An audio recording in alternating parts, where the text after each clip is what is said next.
Good evening, Mahima. How are you? Good evening, Shravan. I'm good. I'm doing well. Thank you so much for asking. And what about you? Yeah, I'm also doing pretty fantastic. I'm good and great by the God power.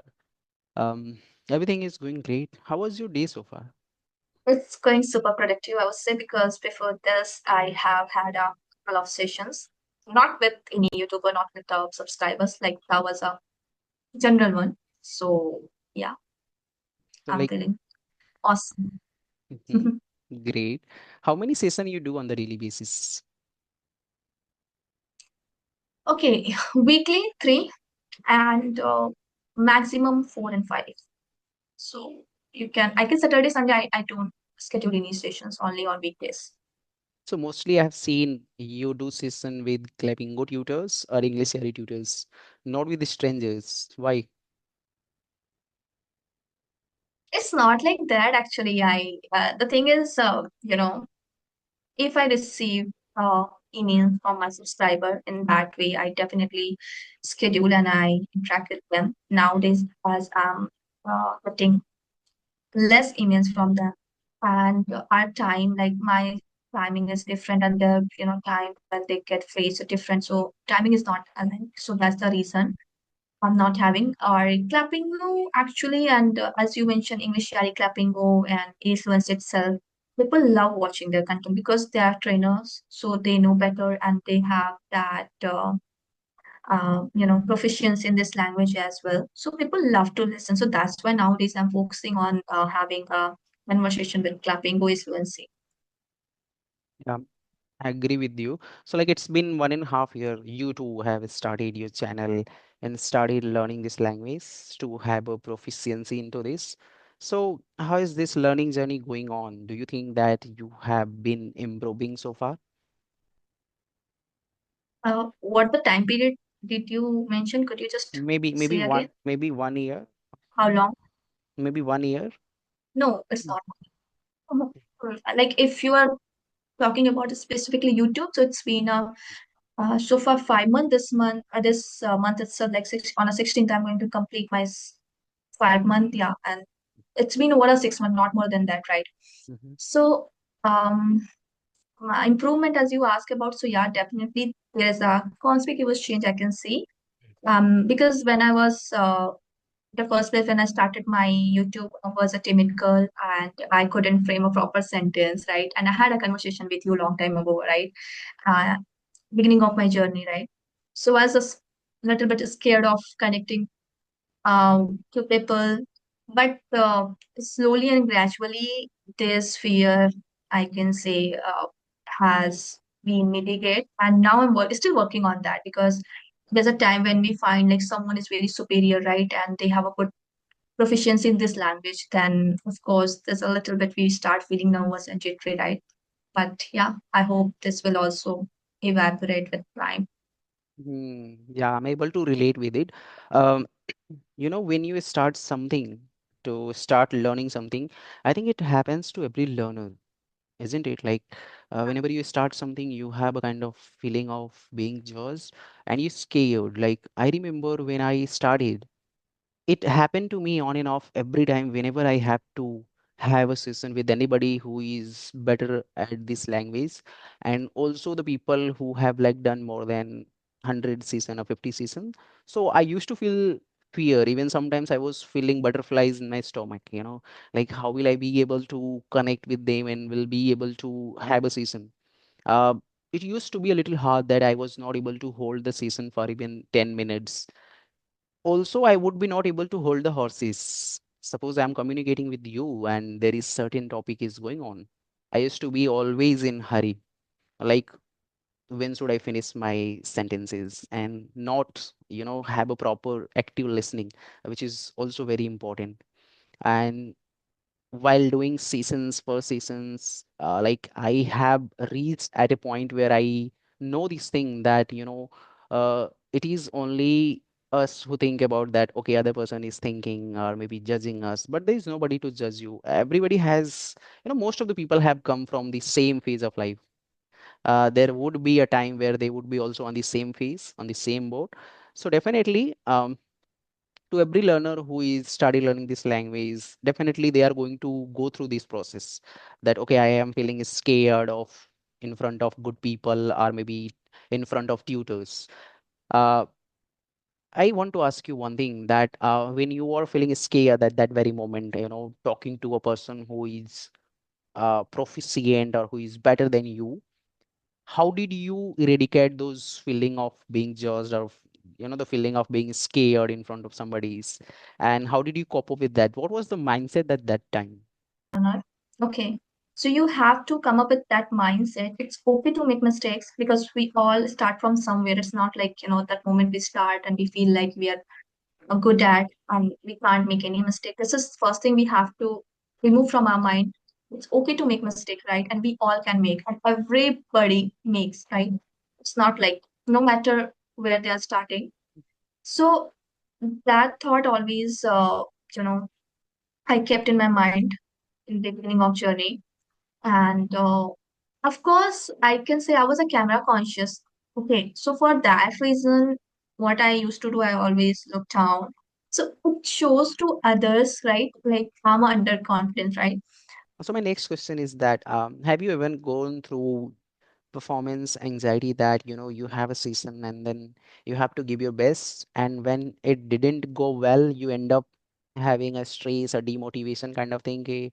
I had to give best, but I did not give best because I was feeling stress, just because I have to give best. So does it ever Mhm. happen to you? Mhm. Yeah, it happens many times, I can say. And still sometimes it happens. I can say we all can feel it, right? Mm-hmm. Maybe not very often because with practice it reduces. But when I started my uh, career on a YouTube, so it used to happen very often. I remember clearly when I was having a session with English Yari tutors back then. So um, there was some tutor when I was having a session with them particularly. So what happened? They used to correct me in every middle of sentence. Okay, Mm-hmm. there you made mistake and there, right? So definitely you feel like, right, you are good for nothing. You don't know this language at all. And after this, those sessions, I literally used to cry. Okay, so that was my situation. It happens, and I guess everyone go through the same thing. It's not like only I'm just struggling with that, and I have gone through. No, uh, it must be for everyone whoever started this learning this language from a scratch, correct? Mm-hmm. But that was the phase, and it passed. So I'm happy. Nothing, we can't do anything actually. You just have to go through, you have to live that phase. Yeah, I agree. But we don't have to stop ourselves, right? Hmm. Mm. Like giving feedback in between the conversations is like always demotivating here. I mean, so I think that I have seen on most of the videos with English Yari, that a lot of YouTubers have uploaded, that they say to the tutor, give me the feedback at the end of the video, let me speak first, and at the end of the video you give me the feedback. And this is the best thing, Mm-hmm. I guess, because I I speak a line, you're giving me the feedback. Again, I spoke a line, I did some mistake. Again, you're giving me feedback. So how will I be able to, frame my sentences? As a learner, I am just trying to putting my thoughts on the table. I am just, organizing my thoughts, and somehow I am trying to speak. And then at the moment you are saying, "Oh man, you have did a mistake here, and you should not do this, or you should speak like that." So I don't think this is gonna work for a beginner. They might be feeling demotivated or stagnant, that they would be not getting any kind of energy to strike again and start their learning. I agree with you here. Mm-hmm. Hmm. Okay. Like Shravan, like what happened, like it seems like at that moment they start correcting you, okay, in the middle of session, our mind only think about like what I made this mistake and was sometimes it's very silly actually. Like, instead of using C doesn't, we say C don't, right? So Hmm. Hmm. even we know ourselves like this is not a correct way. But in a flow when we start interacting and we when we are doing something for a first time, so it happens. It's natural things to, I Hmm. can say, for everyone, right? To make this kind of silly mistakes. It's not like we are not aware about. We are aware, but what happens if someone start correcting us? So we become very conscious and our focus just divert into that place where we forget about our articulation, what we have to answer, and we just full focus on we don't want to make mistake. So that happened. I agree. I completely agree with you. I also say, many times that mistakes are the part and parcel of life. At the very same time, as you mentioned earlier, that, we all do mistakes when we are in the like go with flow type. We all know, grammar and all, definitely. But when we start speaking in a flow, we often sometimes do some very common mistakes and slightly we get a notice also. Like suppose I spoke a line just a minute before, then I get some, pointer. Okay, I did a mistake. But we should try to understand that this is the, the learning journey where this is going to be improved over days. This is not something that okay, you would be perfect and then you would be like a eloquent speaker within a month or something like that. Okay, so according to mistakes and forgiveness, I just one question came in my mind, which I'm going to ask you. Um, do you believe in forgiveness? Mm-hmm. Okay. Yeah, I do believe because it really important for us, not for others, of course. Because if you hold on to anger and anything which hurts you very badly, so what happened? We just, all the time live in a stress situation where we can't think anything good. Okay. And because of stress, deprive our sleep and our health as well, right? So it's a better to forgive and to overcome of that situation as soon as possible for us.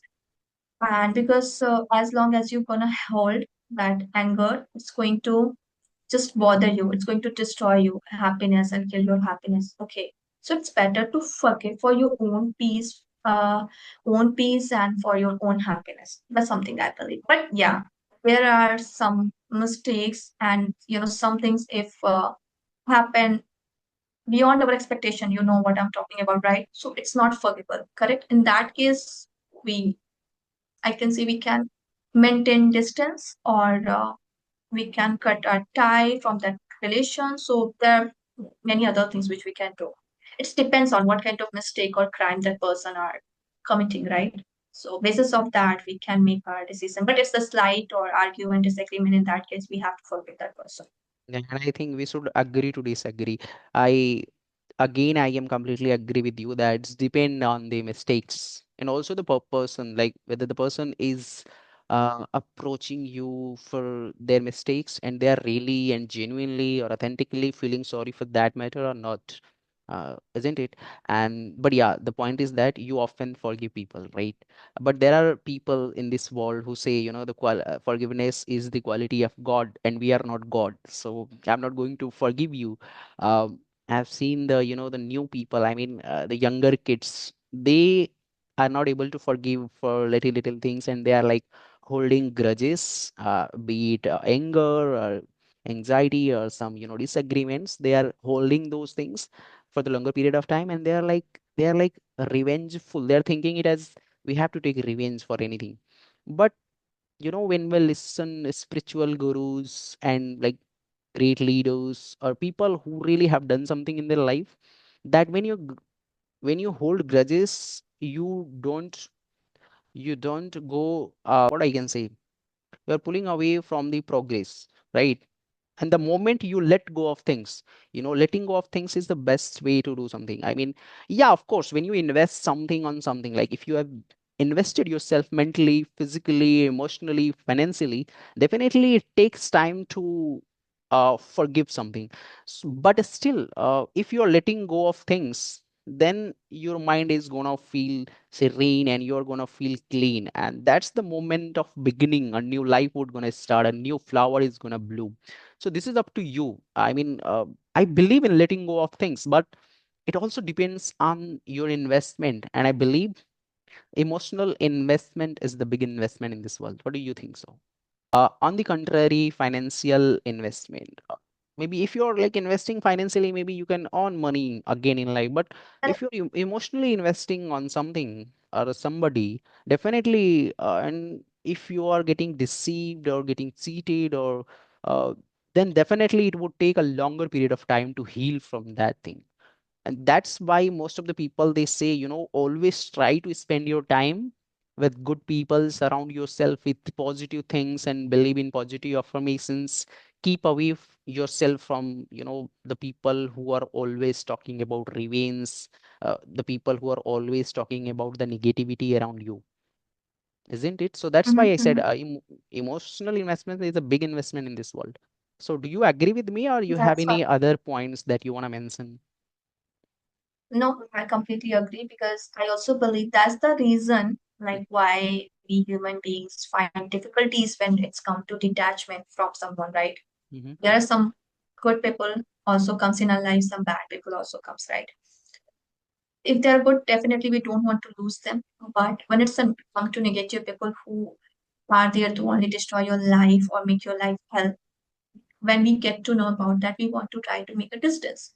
But it's a human nature. We all find very difficulties when we have to detach ourselves from something. Okay. So because we have, as you mentioned, emotional investment is there, right? We have invested our time with that person in that relation. So that's true. On the other side, like I was reading this book, Closer to Love, where I got to know that rather investing yourself emotionally or any other ways on somebody else, you should try to invest on yourself. At the end of the day, if you love yourself, then only you will be able to, give love to people and to the world. So I like read few 3 to 4 key areas where how you can love yourself. The one, have a journal. Journal is very important. Why do we make friends? That's because we want to share our feelings, thoughts, our grudges, anger, and whatever. That's why we, whenever we feel sad, we talk to our friends and share our emotions. So make your journal your friend and try to write every moments, be it happiness, sadness, anger, or any issues. That is the one thing. Second, I read, work on your physical well-being and mental well-being. Put some time away, for yourself, where you are giving positive affirmations, or you are going to temple, or you are listening something good music, or physically try to take some good diets and also that physically you are fit. And thirdly, there was another point that try to observe yourself, because observation is one of the vital aspects of life. Suppose, sometimes we are in anger and we don't want to hurt people, but we hurt just at the heat of the moment. So there was one tricks. What you can do if you are feeling very much anger on something or somebody, try to hold yourself for 60 seconds and then speak. You have anger, okay, put out your anger, but always make a concept in your life that whenever I will feel anger, first I will make myself like hold myself, pull away for 60 seconds, and then I will speak something. And while taking that 60-second gap, I will try to inhale and exhale the oxygen at the deeper level. Believe me, it works, and I have really applied these things in my life, and I have saved my friendship, relationships, the family's problem just because of this. And most of the relationships, be it on any levels, people are getting apart or being separate just because of the heat of the moment they said something that they should not say. The words are the things that can make something, build something, and also at the very same time break something. It breaks you into pieces. Words are something that breaks you into pieces. Somebody said something I would never forget. Things are like that. Mahabharata happened just because of this you know so that's why the words matters a lot, and our surroundings matters a lot. And the most importantly, the point that I said, that investing on yourself on any label is very, very important. On maybe Rather than investing yourself on somebody else who doesn't care you, doesn't value you, and doesn't respect you, isn't it? Right. Mhm, Completely. It's very mhm, important. And though we all know these things, but we overlooked very often this thing, right? Where we forget about, like, we have to start believing in ourselves and journaling and self-love. These all are things very important. And I can say, fortunately, I got to know these things recently and I started journaling. It's been almost a month. mhm, And really, I'm very happy actually have started that. Yeah, I agree. We forget at the time of execution. That's what you said. Like we know all these things, but at the time of execution, like before going to bed, we have to write something in our journal. We forget doing it. We try to procrastinate, and maybe giving positive affirmations also. We procrastinate. Okay, I will do it maybe someday, some other day, or from Monday, from next year, or something like that. But we can master it just while doing practice. Practice is the only thing that we can learn anything. I remember that I was reading a book that if you want to learn a skill or something, or maybe you want to develop a kind of habit in yourself, you have to give 21 days to that thing on the daily basis. And after 21 days you will be habituated to that thing, and that thing are gonna be in your habit. So 21 days formula really work, I guess. uh, Do you have like ever applied this thing? Mm, Like you yeah, want to develop a habit and then you do it for 10 days or 20 days and now it has become the part and parcel of your life. What was that one habit? yeah. Two things. I'm just gonna tell two habits. Like when I started like a reading book, Mhm. so I used to force myself a lot for reading. So I gave myself challenge. I gonna do that for 30 days without skipping a single day. Mm. And when I did, I found it, I was enjoying that. And it's become my habit now. I don't have to force myself. And same I did with journaling. Like as I mentioned that it's been only 30 days, right? And again, I gave myself challenge for 30 days. 30 days I have gonna do that without breaking consistency. See, I'm able to do that. It's more than 30 days. Yeah, amazing. Yeah. So this is what I think most people do. I mean, do it for a few days. Definitely that thing are uh gonna be the part of your life. This is not a very big deal to get something get something involved in. Yeah. Hmm. Okay. Right. So uh this is the time where I think we should wind up our session here. I have some work. So I'm stopping recording and then we're gonna have some discussion. Okay.